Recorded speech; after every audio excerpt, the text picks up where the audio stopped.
Në mjediset e bibliotekës Marin Barleti u prezantua libri Këngta e Hengut të autorëve Faride Esmerald Djepagjia. Me semrave të njohur të muzikës shkodrane dhe ardashësve u prezantua ky vëllim voluminoz që sjell 520 këngta e Hengut, një pjesë të cilave siç janë kënduar me disa variante.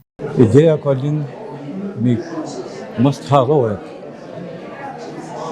Ja, mos të harrohet Hengu, pas e pa. Po mos të harrohet historia e ngjarjeve që i kanë ndodhur. Pasionim ka bëma, unë qëmë muzikant, asë qëmë kompozitor, asë qëmë kantar, pa kam një pasion të papamë. Qatë bisedohet për këtë libër, po në shpi kam edhe për 6 libër të gati më bëtu.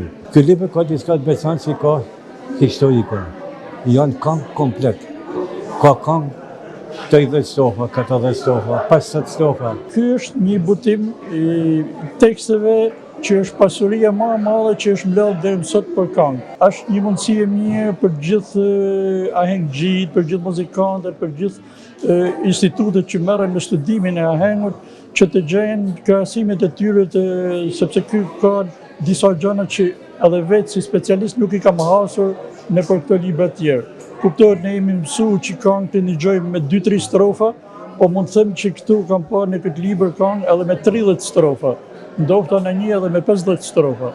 Kështu që kuptohet janë këngë kronologjike të luftës, të historisë, të cilat si thosh koha i ka shkurtu, koha i ka reduktu, por ky nuk ka filtra ky libër. Ky libër ashtu siç i ka mbledh, ashtu që është botu. Dhe besoj këtu që ndër vlera në raport me librat e tjerë. Puna afro 40 vjeçare ka bërë që të sillen këngë që kanë edhe 30 deri në 50 strofa, që më herët pak kush e dinte që ekzistonin në atë formë. Ky libër përmban një përmbledhje të veçantë që lidhet me traditat dhe atmosferën e ahengjeve, duke nxjerrë në pa pasionin për muzikën dhe kulturën tonë popullore.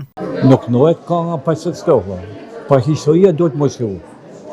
Mos shkru me historisë për mua faji dënohet. Këngta e Hengut është një thesar që pasqyron shpirtin e popullit dhe traditat e tij të pasura.